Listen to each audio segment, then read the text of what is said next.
Happy Halloween Eve, everybody. I hope you're doing great. So, as I've been kind of mentioning on TikTok, I've been doing Halloween. So, I've been counting down to Halloween with a TikTok every single day on a specific horror movie.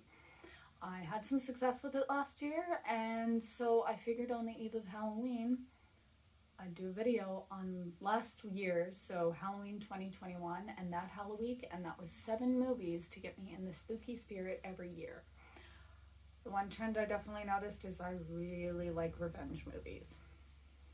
So, let's get right into it. So, first on the docket is House on Haunted Hill from 1959 with Vincent Price. Now, I am actually a huge Vincent Price fan. I just love his voice. It's so macabre. It's soothing in a way. Like, honestly, that man could, like, read me a book to fall asleep and I'd be content. I know he's dead, but I can probably find some YouTube videos of him, reading Edgar Allan Poe or something. It's fun. I also really love black and white horror movies. I just find an elegance to them and overall just a lot of fun. So this is kind of a revenge story. For those of you who don't know, House on Haunted Hill, it's rich man invites a bunch of people to a house to spend the night. Apparently it's super haunted, all that fun stuff. No, it's not really haunted. It's really his wife just screwing around with him, who eventually dies because she was trying to kill him. So yeah, revenge story. Now, I know it's very old, it's very cheesy, and of course, like, CGI and practical effects have definitely come a long way since the 50s. But the one scene in that movie that will always freak me out is when the one girl is in the cellar and she's like trying to figure out what's on the other side of a wall, and she's knocking around and then just holds up a candle, and there's like this old hag. The makeup effects are terrible, and then you see it kind of definitely being rolled away on a set of wheels. But it is so terrifying, and it scares the shit out of me every time I watch it, but I watch it every year. I don't care. It might not never scare me. So the second movie on the list is Freaks from 1932, and actually in today's day and age, this movie is considered highly controversial. So mostly, actually, I think it's solely because back in the 30s, when they still had circuses with freak shows, they used actual freaks from these shows for the movie. Because unless you were like Lon Chaney Sr. or someone like that, you weren't really doing your own effects and your own makeup. They didn't really have makeup artists way back in the day. It was just the actor doing it themselves, and you had to be really good to pull these off. Now, this one's also a revenge story, so it's about a beautiful acrobat named Cleopatra. She convinces Tiny Hans, a little person, to marry her. And what she's trying to do is she has found out he's loaded, essentially. So she marries him, even though she ridicules him and makes fun of him and humiliates him, to kill him for his money. So she gets the money. Well, he catches on, lets the other freaks know, and definitely the whole scene where all the freaks are coming after Cleopatra, it's like, it's got a huge thunderstorm, it's at night. Like, back then, that scene would have been terrifying. They do eventually catch her and mutilate her to the point where she's her own freak. She is literally like this weird chicken freak at the end of it. So there's that. But yes, Freaks 1932. The next on my list is Whatever Happened to Baby Jane with Bette Davis. Next to Vincent Price, I also love Bette Davis. She was so pretty. She was so talented. I love her movies. I love her as a person.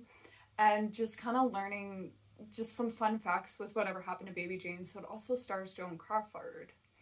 They play two sisters. Joan Crawford's character is wheelchair bound, and Jane Hudson, Bette Davis, was blamed for this accident. And you just watch her rapid decline into madness, and there's just so many scenes in it where it's like, oh my gosh, like, don't go in there, oh my god, she's gonna get you kind of thing, and it's just a thrill ride, even to this day. Now, Joan Crawford and Bette Davis actually did not get along in life either, so it was kind of perfect. Like, I can't remember which exact soda brand it was, or cola brand, I should say, but Joan Crawford was married to, like, somebody who were, like, big top guy, big wig, and, like, I think it was for Pepsi. It was Pepsi or Coke, but whatever it was, Bette Davis had a vending machine that had the competitors' pop in it. Like, that woman, that level of petty is something I aspire to.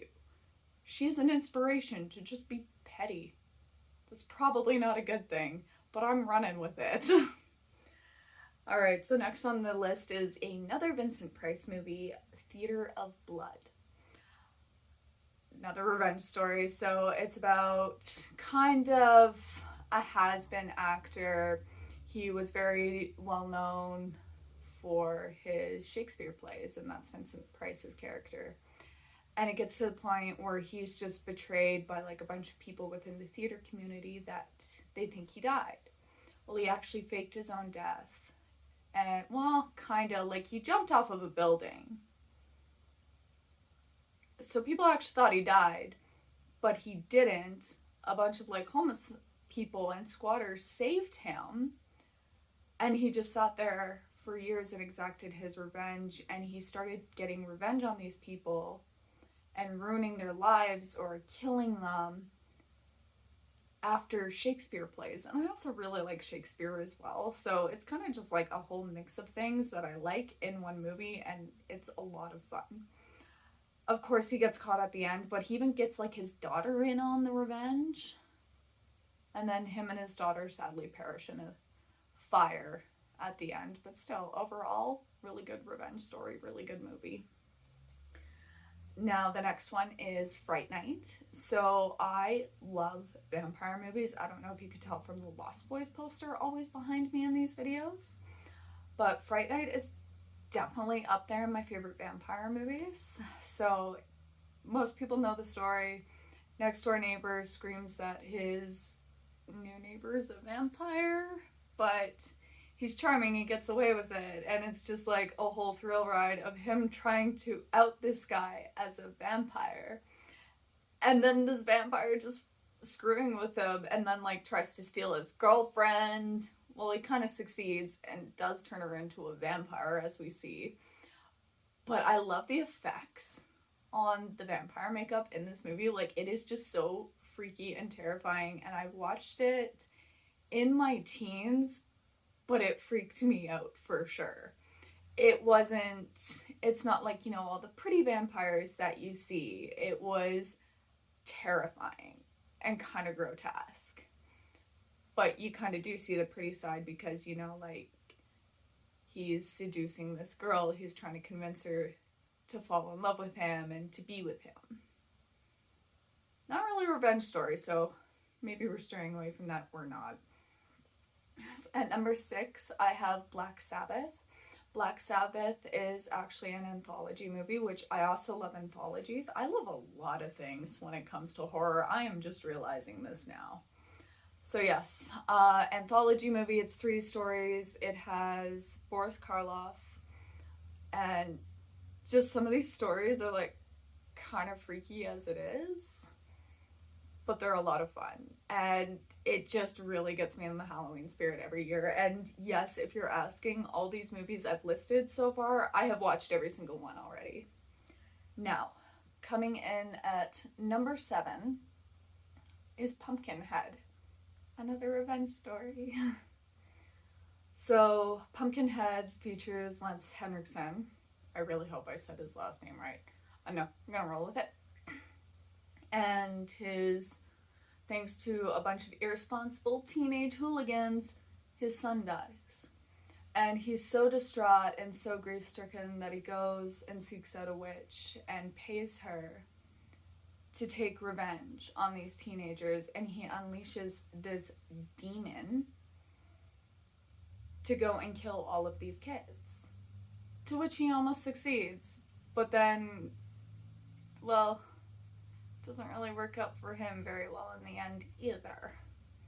But still, a really good revenge story. So yes, the 7 movies to get me in the spooky spirit. There are a lot more movies that I do watch every October. It's just I had to really pick and choose. I didn't want to go with like, you know, Halloween, because like I watch quite a few of those every year. Same with Nightmare on Elm Street, Texas Chainsaw. I tried to stay away from the series. A couple bonus ones that I do watch every year, like I have to watch every year, is definitely The Shining. And that one just holds dear to me. So when I was, I think, 14, I got really sick with a stomach flu. And it was playing on TV, and my mom thought I'd be old enough to watch it. And I was, like, it scared me a bit, don't get me wrong.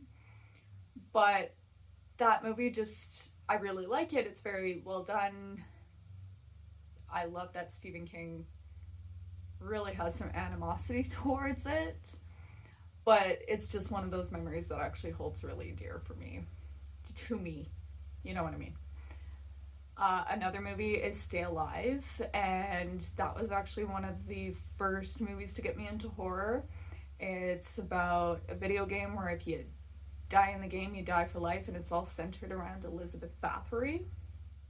And it's got Sophia Bush and Frankie Muniz in it as well. Like, you can't go wrong. And back when I was a teenager, I actually played a lot of video games, and this movie scared me enough that I couldn't play horror video games for quite a few years still. And let's see, one more that I have to watch absolutely every single year is definitely The Exorcist. Probably just because it does take place in the fall, it's kind of got that Halloween vibe to it. But it's a classic. You can't go wrong. And then again, I also have to watch like a ton of Vincent Price every year as well, and a lot of Bette Davis movies. But then again, I'll also just watch those year round. You never know. I want to ask you, what movies do you have to get into every year? Like, you just have to kick off Halloween? Is it Hocus Pocus? Is it Nightmare Before Christmas? Is it Halloween, Nightmare on Elm Street? Like, tell me about it. I want to hear about it.